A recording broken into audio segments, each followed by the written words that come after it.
Hello guys, in this video I will show you my POIs.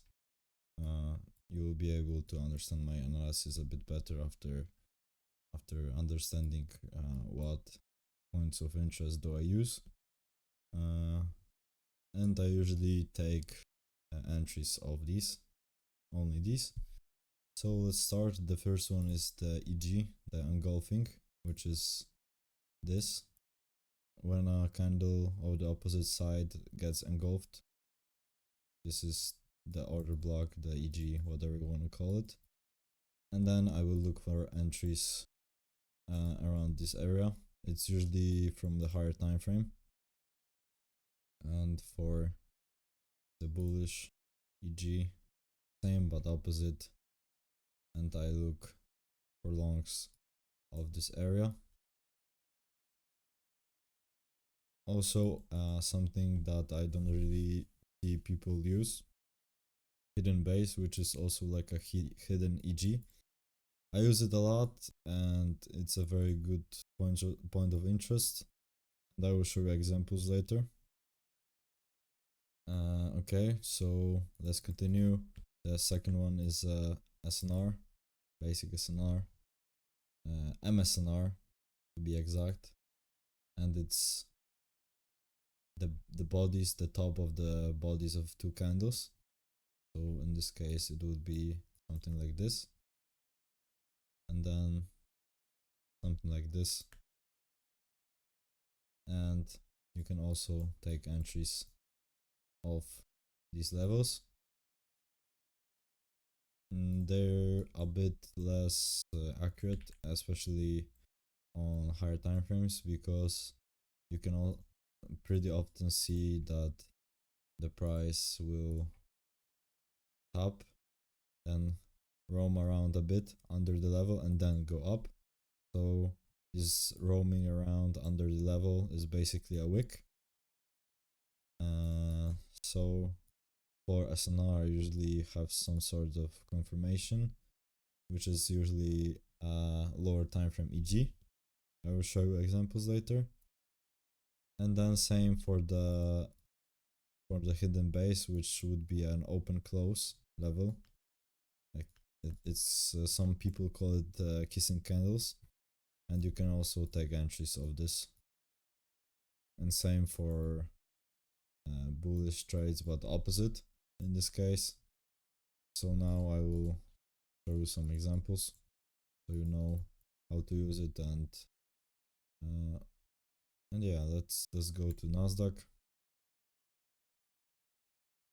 Okay, right off the bat we have a hidden base right here, and also a kissing candle SNR, which literally just tapped it right here and went down.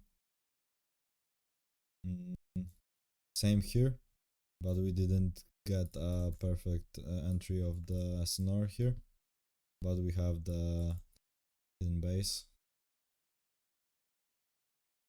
Here's some lower time frame. Let's go. Let's see what was it. Okay, M15EG, M15EG. I remember I traded this. Here was a lower time frame, like 5 minutes or 1 minute. Okay, let's go to the 4 hour. EG right here. It doesn't really matter if it's bullish or bearish candle. That's why I have my candles black, because it differs on different time frames, and what matters is that some area gets engulfed. Like in this case, 2 candles gets engulfed. Basically, one candle engulfed like 15 candles right here. Okay, 4 hour here, 4 hour here. Okay, we have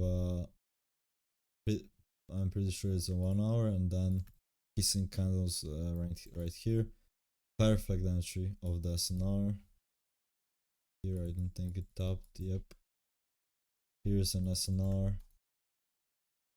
Also perfect. Here's an example of a higher time frame SNR that wasn't really perfect, and we had this roaming around under the level, but it rejected and closed above. It's important if the candle closes above above the level, not closes under, because it would neglect the trade and it would be a bad level. Here, SNR right here, perfect for our SNR, and then it's in the for our engulfing, which is a bigger area. And yeah, let's go to Bitcoin. We had the hidden base right here, which I traded. Here small 1 hour EGs. Here we had a 4 hour EG, which I took the trade off. Here was a first of all like a 4 hour hidden base, but then 1 hour EG.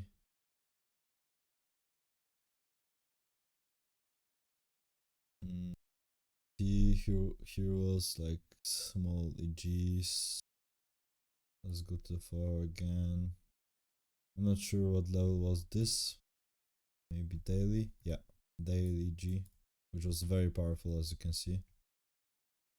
The higher the better, the higher time frame the better. And yeah, let's go to eurusd.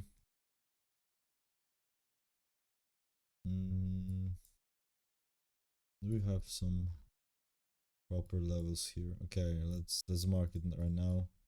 EG right here, EG right here, and SNR also, which wasn't perfect. EG right here. Okay.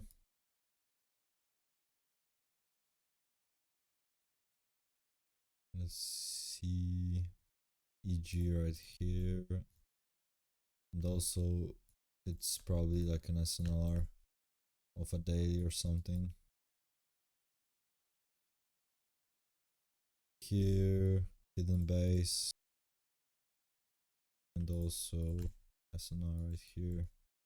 Pretty nice. As you can see, these levels, this is all the same stuff. People call it different names and stuff, but it's always the same thing.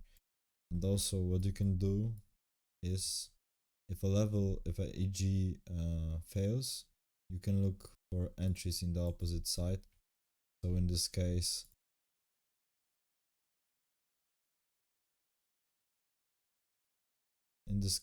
this level failed, and then we have a EG right here, and you can enter in the opposite direction. Same here. It broke the SNR right here, and we could have entered of this EG right here. EG here that failed.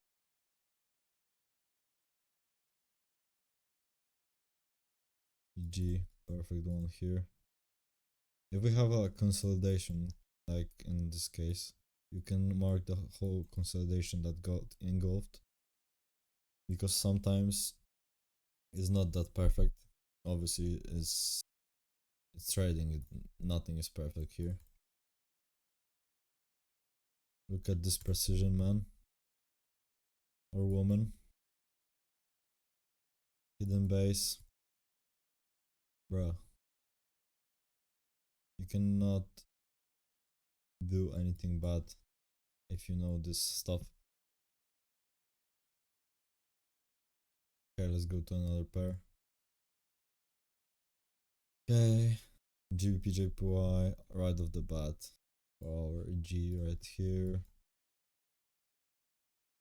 1 hour EG which failed, but it's just a liquidity grab and or sweep or whatever you want to call it, or spring, Wyckoff spring, doesn't matter how you call it, but swept. Then we had the lower time frame EG right here, entry, boom. Always the same stuff, always the same stuff.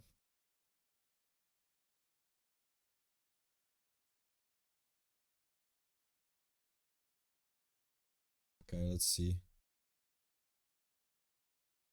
Here we had a EG fail, which was a bad fail. I wouldn't really probably wouldn't trade it.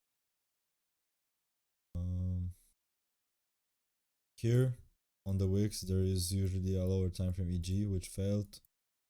Perfect entry. This is basically like a support becomes resistance and the opposite. In this case, support became resistance.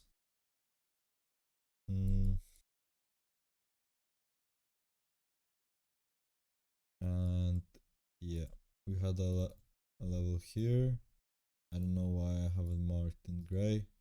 Gray is SNR, like standard SNR levels, and then blue is EGs. So at this whole move, GPUSD.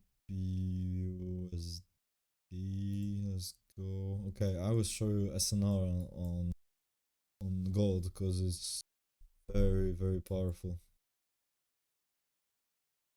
Let's go to the power.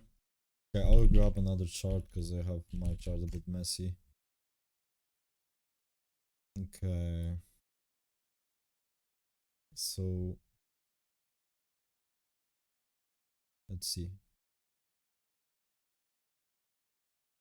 Do we have something here? Yep. EG right here. Then let's say, because a lot of people ask me, if I have like a level that I'm not certain if it will react there, because you're never certain, but I sometimes do not wait for confirmations. But if you want to do that, you can do that with EGs. So we go to the current market price, which is the CMP. A lot of people use this name. And then when the price enters the zone, we wait for an EG. In this case, we have this EG. You can either enter right off this level, I mean like here, or you can wait for it to come back, or you can see another EG. EGs over and over. Look at this. You do not need anything hard. I mean not hard, like advanced, very advanced to trade profitably and to know what the market will be doing. Look at this. This is M15 hidden base. EG, EG, EG, EG. Okay. Liquidity grab into hell knows what, to be honest, because there's no lever here. If we I will talk about the fibs in the probably in the next video or 2 videos from now.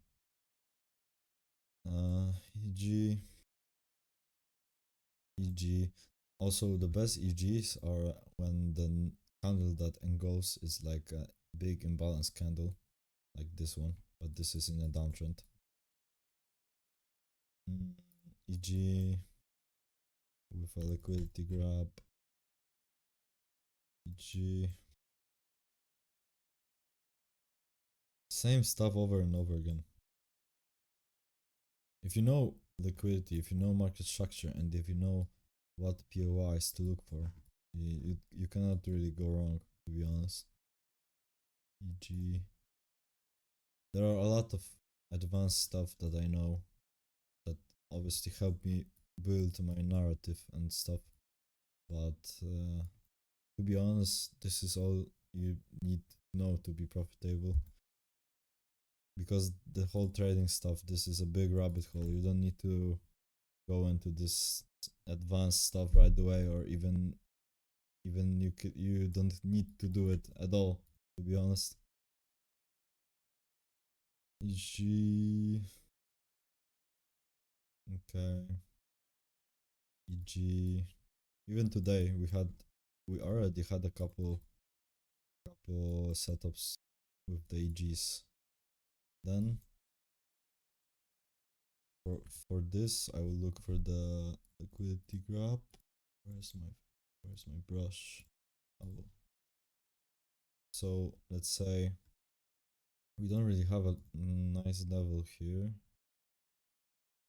Yeah, but in this case, when you see the order flow is bearish, I would first wait for like a liquidity grab here, and then continuation. And this is a bit risky because it looks kind of bad. So in this case, if you don't have like a solid level right here, I would wait for like an M5 EG or like an M15 EG, and then just enter straight away. To be honest, let's see. This is live price action, by the way. If we go to the lower time frame, there's a EG here. This is not a powerful one because we didn't break anything. We still haven't broken this yet. This high, this high acted like a POI for us. Okay, let's go to the daily because I want to show you something interesting for the higher time frames. Because a lot of people, especially in the ICT community, they talk about the daily bias and shit, but all the daily bias you need could be EGs, engulfing candles, and yeah. So I will show some examples. In this case, we reacted to this week, and then after reacting from a daily EG, I would instantly think, okay, we can go down now for a while, until we hit discount. We hit discount. We hit my levels. Then we continue. Okay, so now let's see. Daily EG getting broken. Okay, from now, pretty much from this, I'm like, okay, I think we are gonna go up. We come back to the EG, tap into it, grab this liquidity or something, and go up. Then another EG right here. Okay, this is not. We're in here. We have probably like a 4-hour zone right here. I'm not gonna zoom right now, but then we reject. Okay, from now on, I'm bullish. Okay, let's now measure the whole range right here. We react from these zones. On lower time frame, there's probably like an EG here. React from it. Then we create a pretty bad looking EG right here, which is a pretty good looking 4-hour EG. We react to it, reject. Okay, I'm like, okay, I'm bearish. Overall, I'm bullish because you can see gold is only going up, but short term, I'm bearish and I wait for the discount, which is here. We tap into my level again, and we rally. We had like a big consolidation here, but then daily EG, which has reacted, the price reacted to it here, then reacted to this EG. Okay, I'm like, after we break this, like, okay, we should go up. And then, by the way, I've traded this whole move, so it's not just me talking some random stuff and not knowing bull. Because I traded this whole move. If you follow me, I am still holding longs from these areas. On my Instagram, on my Telegram, I have like 6 positions on gold right now, and I've been adding here, and yeah, I think you already know how I look at the market. right now. You already know how I look at liquidity, you know how I look at POIs, you know how I look at market structure, which these are like 90, 80, okay, 80% of my trading strategy. Then I also explain how I look at discount and premium. The only thing that I haven't talked about, which I use even in these videos, is my levels, my fib levels. I'm still thinking about if I wanna show it here or in my future academy or whatever I'm gonna do. Most likely will show it publicly. I'm thinking about it, so stay tuned for the next videos. Yeah, if you have any questions, let me know in the comments. I wanted to show as many examples as I could in this short span of time and explain everything. And I think I explained it pretty well. If you wanna DM me on Telegram or Instagram, just do it. I usually answer my DMs. Sometimes I have too many DMs, so it takes a while, but I do answer them. Don't hesitate to DM me. And yeah, see you in the next one.